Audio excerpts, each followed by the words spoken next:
అందరికీ నమస్కారం. జేడిగుంట నరసింహమూర్తి గారు రచించిన అపరాధులు అనే కథను విందామా? పక్క పోర్షన్లో నుండి ఎవరో దెబ్బలాడుకున్నట్లుగా అనిపించి లైట్ వేసి చూశాడు శ్రీకాంత్. టైం 12 అయింది.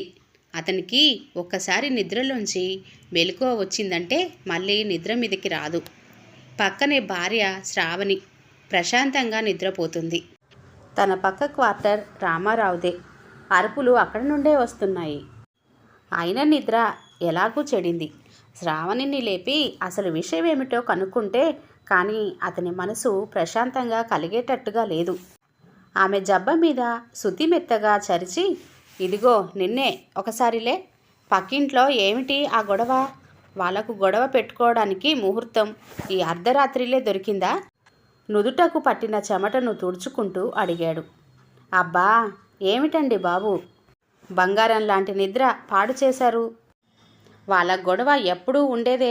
మీకు ఈరోజు వినబడినట్టుంది. నేను రోజు అనుభవిస్తున్నాను. అత్తగారు కోడల్ని ఏదో కారణం పెట్టుకొని నానా హింసలు పెడుతుందట. ఆ అమ్మాయి మొగుడు కూడా తక్కువేమి కాదు.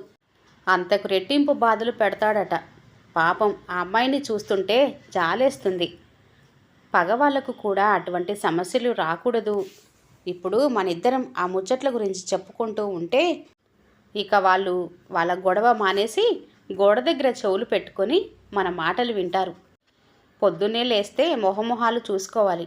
వాళ్ళ విషయాలు రేపు మీకు అర్థమయ్యేటట్టుగా చెబుతాను. ఏదైనా నిద్రమాత్ర వేసుకొని పడుకోండి. నాకు మధ్యలో మెలకువ వచ్చిందంటే తలనొప్పితో తల పగిలిపోతుంది. ముందా పెద్దలైట్ ఆపండి. భరించలేకపోతున్నాను అంటూ అటువైపు తిరిగి పడుకుంది శ్రావణి. భార్య కొద్దిగా చెప్పి అసలు విషయాన్ని దాటేయడంతో ఎందుకో అతనికి సరిపెట్టుకోబుద్ధి కాలేదు. నిద్ర రాకపోయినా ఏదో ఆఫీస్ ఫైళ్లు చూస్తూ గడిపేస్తాడే తప్ప నిద్ర మాత్రాల జోలికి పోడు శ్రీకాంత్. ఇక లైట్ ఆపేశాక చేసేదేముంది? ఆ రాత్రి పొడి కళ్ళతోనే గడిపాడు. శ్రీకాంత్, రామారావు ఒకే సంస్థలో వేర్వేరు క్యాడర్లో పనిచేస్తున్నారు. కొత్తగా క్వార్టర్లు నిర్మాణం జరుగుతూ ఉండటం వల్ల క్యాడర్లతో సంబంధం లేకుండా యాజమాన్యం ఉన్న వాటితోనే సరిపెట్టుకుంటున్నారు. వాళ్ళిద్దరికీ ఇంచుమించుగా ఒకేసారి, అది కూడా పక్కపక్క క్వార్టర్లు దొరికాయి.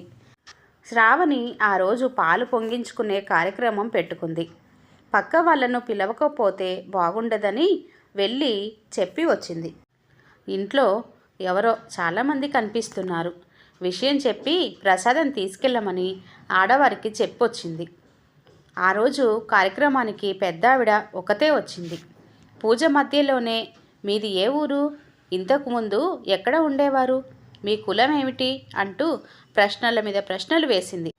పోనీలేండి, ఈ అడవిలో నాకు కాలక్షేపానికి ఎవరు దొరుకుతారా అని భయపడ్డాను. అదృష్టవశాత్తు మీరు వచ్చారు. మా కోడలు ఉంది కానీ ముచ్చుమొహం, ఎవరితోనూ మాట్లాడదు, ముంగీలా కూర్చుంటుంది అంటూ ఏమాత్రం సంస్కారం లేకుండా ఇంకా శ్రావణితో పూర్తిగా పరిచయం కాకముందే కోడలి మీద అస్త్రాలు సంధించింది. శ్రీకాంత్ అటువైపు రావడంతో మళ్ళీ వస్తాను అంటూ మెల్లగా జారుకుంది. శ్రావణికి అర్థమైనది ఏమిటంటే ఆవిడ కోడలు ఆ ఇంట్లో ఏమాత్రం సుఖపడటం లేదని. ఆ క్షణం నుండి ఆమెకు పక్కింటి ఆవిడ కోడల్ని కలుసుకోవాలన్న కోరిక బలీయంగా కలిగింది. 2 రోజుల తర్వాత అనుకుంటా ఆమె శ్రీకాంత్ వాళ్ళ పోర్షన్ వైపు వచ్చి అటూ ఇటూ పరికించి చూస్తూ మెల్లగా లోపలికి తొంగి చూసింది. అంతకుముందు పాలు పొంగించేటప్పుడు పిలవటానికి వెళ్ళినప్పుడు శ్రావణి ఒకసారి ఆమెను చూసి ఉండడంతో గుర్తుపట్టి, రండి రండి లోపలికి, మొహమాట పడాల్సిన అవసరం లేదు, ఇంట్లో నేనొక్కతినే ఉంటాను అంటూ స్వాగతం పలికింది. ఇంట్లో మగవారు లేరని తెలిసాక ఆమె గుండెలు తేలికపడి ఒక్కసారి హాయిగా ఊపిరి తీసుకుంది. షోకేస్లో నీటుగా అమర్చిన తెలుగు నవలలు చూడగానే ఆమెకు ప్రాణం లేసొచ్చింది. నాకు కూడా పుస్తకాలంటే పిచ్చి. మా ఊళ్ళో ఉన్నప్పుడు ఎన్ని పుస్తకాలు చదివానో. ఇప్పుడు ఈ ఇంట్లోకి వచ్చి పడ్డాక నా అభిరుచులన్నీ అటకెక్కాయి. అన్నట్టు నా పేరు చెప్పకుండానే మిమ్మల్ని పరిచయం చేసుకోకుండానే మాట్లాడేస్తున్నాను. మా పుట్టింట్లో ముద్దు పేర్లు ఎన్ని ఉన్నా అసలు పేరు స్వాతి. మా అత్తగారు పక్కనే ఉన్న వాళ్ళ చెల్లెలు గారింటికి వెళ్ళారు.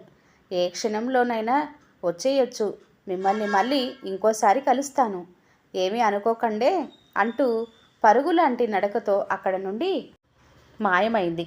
ఆ తర్వాత వారం రోజుల వరకు స్వాతి జాడలేదు. ఆమె అత్తగారి కంట్రోల్లో కనుసన్నల్లో భయం భయంగా మెలుగుతుందని శ్రావణికి ప్రస్ఫుటం అయ్యింది. తనకు కథలు రాసే అలవాటు ఉండటం, భర్త ఇంతకుముందు కంపెనీలో పనిచేసినప్పుడు, తను క్లబ్ మహిళా మండలి సెక్రటరీగా పనిచేసినప్పుడు తోటి ఆడవారి సమస్యలను గురించి చర్చించి వాటికి పరిష్కార మార్గాలు చూపడంలో చొరవ వహించటం లాంటి అనుభవాలు ఆమెకు ఎన్నో ఎదురయ్యాయి.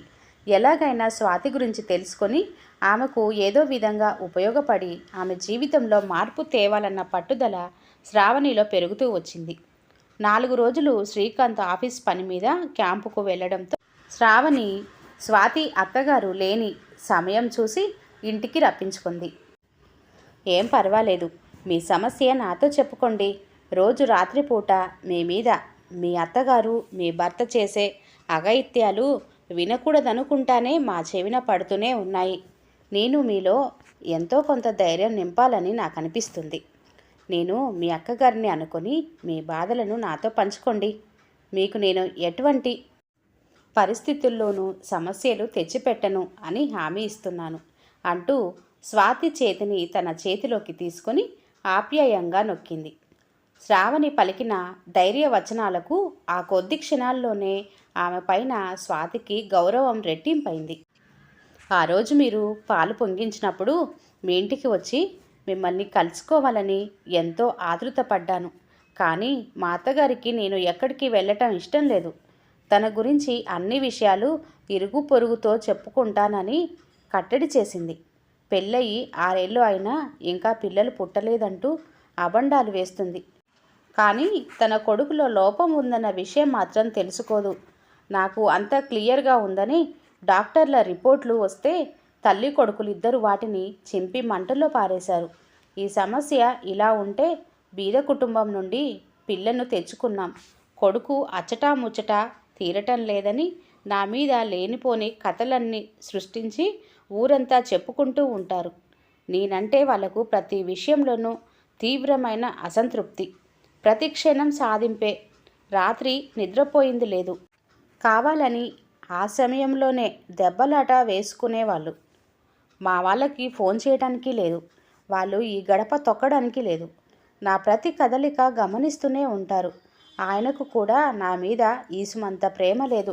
తల్లి చెప్పిందే వింటాడు. పలాయన వాదం. అతని తమ్ముళ్ళు అంతే. ఆ ఇంట్లో ఎవరికీ నా మీద సానుభూతి లేదు. ప్రతిరోజు ప్రత్యక్ష నరకం చవి చూస్తున్నాను. ఎంతో కాలం నుండి అంతర్లీనంగా ఆమె గుండెల్లో గూడు కట్టుకున్న వ్యధ శ్రావణి సమక్షంలో బయటపడింది. కొద్దిసేపు చెప్పటం ఆపి మౌనంగా తలదించుకుంది. ఆమె పెదవులు ఉద్వేగంతో కంపిస్తున్నాయి. కన్నీళ్లు జలజల రాలిపోతున్నాయి. ఆమె కళ్ళల్లో నీళ్లు చూసి చలించిపోయింది శ్రావణి. ఇదేమిటి స్వాతి గారు, మీరు బాగా చదువుకున్నారని విన్నాను. ఇప్పుడు చట్టాలు అన్నీ స్త్రీల వైపే ఉన్నాయి. వాళ్ళలా టార్చర్ పెడుతూ ఉంటే మీరు ప్రతిఘటించాల్సింది పోయి బేలతనాన్ని ప్రదర్శిస్తున్నారు. అది చాలు వాళ్ళు ఇంకా చెలరేగిపోవటానికి. ఇప్పటికైనా మించిపోయింది లేదు. మీరు అడుగు ముందుకెయ్యండి అంది శ్రావణి. ఆమె ముఖంలో రియాక్షన్ కనిపిస్తుంది. ఒక్క నిమిషం స్వాతి గారు, కొద్దిసేపు రిలాక్స్ అవ్వండి. ఈలోపు ఏం చేసి ఈ సమస్యల నుండి బయటపడగలరో ఒక తరుణోపాయం ఆలోచిద్దాం అంటూ టేబుల్ మీద ఫ్లాస్కోలోంచి 2 కప్పుల్లో కాఫీ పోసి తీసుకొచ్చింది. లేదు శ్రావణి గారు, అలాంటి పరిస్థితి లేదు. మా పుట్టింటి వారి ఆర్థిక పరిస్థితి అంతంత మాత్రమే. ఎదిరించి వాళ్ళ పంచన చేరే అవకాశం లేదు. మీరు చెప్పినట్టు నా విషయంలో చట్టాలు నాకు ఉపయోగపడతాయన్న నమ్మకం ఏ కోశానా లేదు. వాళ్ళ బలం ముందు నేను ఎప్పటికీ అబలనే అనిపిస్తుంది అంది స్వాతి. ఆమె కళ్ళు ఎర్రగా ఉబ్బి ఉన్నాయి. దూరం నుండి అత్తగారు వస్తున్న అలికిడి వినబడింది. క్షణాల్లో ఆవిడ రావటం స్వాతిని శ్రావణి ఇంట్లో చూడగానే ఆమె అహంకారం బల్లున బద్దలైంది. అత్తగారిని చూడగానే స్వాతి క్షణకాలం శిలాప్రతిమలా అయిపోయింది. ఆ వెనువెంటనే గుండెల్లో ప్రకంపనాలు మొదలయ్యాయి. అర్ధరాత్రి 11 దాటింది. మళ్ళీ స్వాతి ఇంట్లో భూకంపం మొదలైంది. ఆ రోజు ఉదయం అత్తగారు ఒక రకంగా స్వాతిని దాదాపు ఈడ్చుకుంటూ తీసుకెళ్లటం తను కళ్ళారా చూసింది. దాని పర్యవసానమే ఈ తీవ్రత. చెప్పుకోవడానికి పక్కనే శ్రావణి ఉందనే ధైర్యంతో స్వాతి రోజులు బలవంతంగా నెట్టుకొస్తుంది. 15 ఏళ్ల తర్వాత విషయం. ఆ రోజు శ్రీకాంత్ వైస్ ప్రెసిడెంట్గా పనిచేస్తున్న కంపెనీలో ఇంటర్వ్యూలు అవుతున్నాయి. ఆశ్చర్యంగా ఆ రోజు రామారావును అక్కడ చూశాడు. మొదట్లో గుర్తుపట్టడం కష్టమైనా అతని ఫైళ్ళు అవి చూశాక అతని అని నిర్ధారించుకొని అతనికి అక్కడ అవకాశం వచ్చేటట్టు చేశాడు. ఆ తర్వాత బోర్డు రూమ్లో అతన్ని కలిసి పాత స్మృతులు చెప్పుకున్నారు. వాళ్ళ సంభాషణలో కుటుంబ విషయాలు ఏమీ రాలేదు. మరో 10 రోజుల్లో రామారావుకు అదే కాలనీలో క్వార్టర్ దొరికింది. శ్రావణికి రామారావును గురించి గుర్తు చేసి ఇప్పుడు అతను తమ కంపెనీలో ఉద్యోగం చేస్తున్నాడని, వాళ్ళ దంపతులు రేపు ఆదివారం మన ఇంటికి భోజనానికి వస్తున్నారని చూచాయక భార్యకు చెప్పడంతో ఆమె మొహంలో ఆనందం వెల్లివిరిసింది. ఎన్నో రోజులకు స్వాతిని చూడబోతున్నందుకు. వెనువెంటనే ఆమెలో అవ్యక్తమైన ఆవేదన ముంచుకొచ్చింది.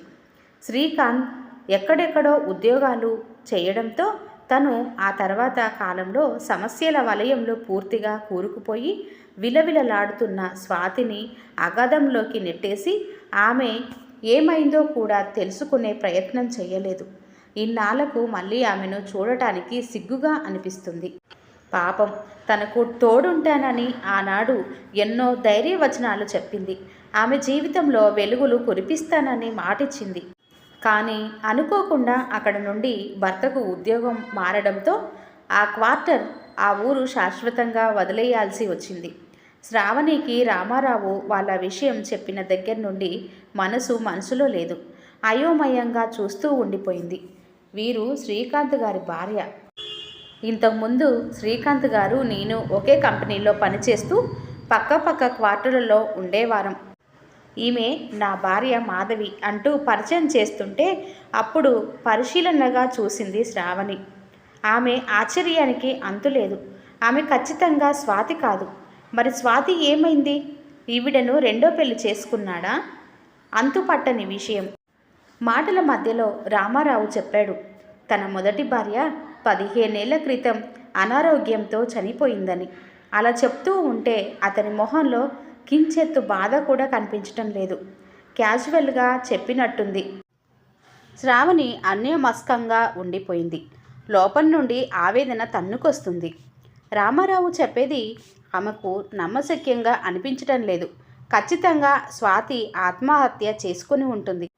ఆమెను అలా చేసుకునేలా ఆ కుటుంబం ప్రేరేపించి ఉంటుంది. ఎందుకో మాధవితో మనసు విప్పి మాట్లాడాలనిపించలేదు. స్వాతిని చూసి ఉండకపోవడంతో శ్రీకాంత్కు మాధవిని చూడగానే ఎటువంటి అనుమానం రాలేదు. నువ్వు ఊహించింది నిజమేనోయ్. నువ్వు చెప్పాక నేను పాత కంపెనీలోని కొలిక్కు ఫోన్ చేసి కనుక్కున్నాను. మనం అక్కడి నుండి వెళ్ళిన 4-5 రోజులకే రామారావు పెళ్ళం ఆత్మహత్య చేసుకుందట. వాళ్ళ మీదకు రానియకుండా మేనేజ్ చేసుకున్నారట అన్నాడు శ్రీకాంత్ బాధగా మొహం పెడుతూ. చూసారా రామారావు ఎంత పని చేశాడో. ఒక రకంగా ఆ కుటుంబం స్వాతిని హత్య చేసినట్టే లెక్క. ఇప్పుడు మాధవికి కూడా పిల్లలు పుట్టలేదు అంటే ఖచ్చితంగా అది రామారావులోని లోపమే అని అర్థమవుతుంది కదా. కానీ ఆ నెపం స్వాతి మీద వేసి ఆమెను మానసికంగా శారీరకంగా హింసించి ఆమెను చావుకు ఉసిగొలిపారు. సాధ్యమైనంత వరకు మనం ఆ రామారావుకు దూరంగా ఉండటం మంచిది. అతనంటే నాకు మొదటి నుండి సదాభిప్రాయం లేదు. స్వాతి చనిపోవటం ఒక పీడకల అని సరిపెట్టుకుంటాను అంది నిర్లిప్తతగా. ఒక రచయిత్రిగా తనకంటూ ఎన్నో అభ్యుదయ భావాలు ఉన్నాయని, స్త్రీ ఉద్ధరణకు కంకణం కట్టుకున్నానని చెప్పి పాపం ఆ చిన్నపిల్లకు తన జీవితం మీద ఎన్నో ఆశలు కల్పించి చివరకు ఆమెను గాఢంధకారంలో వదిలేసి తన స్వార్థం చూసుకొని మొగుడు వెంట వెళ్ళిపోయి ఇన్నాళ్ళ వరకు ఆమె ఏమైపోయిందో కూడా కలలో కూడా ఊహకు తెచ్చుకొని తన కుస్థిత బుద్ధి వల్ల తను కూడా నైతికంగా రామారావు కుటుంబంతో పాటు స్వాతి ఆత్మహత్య చేసుకోవటానికి ఒక కారణమే అని శ్రావణికి తప్ప ఎవరికీ తెలియటానికి అవకాశం లేదు. కథ కనుక నచ్చినట్లయితే తప్పకుండా లైక్ చేసి షేర్ చేసి అలాగే సబ్స్క్రైబ్ చేసుకోవటం మర్చిపోకండి. Thanks for listening.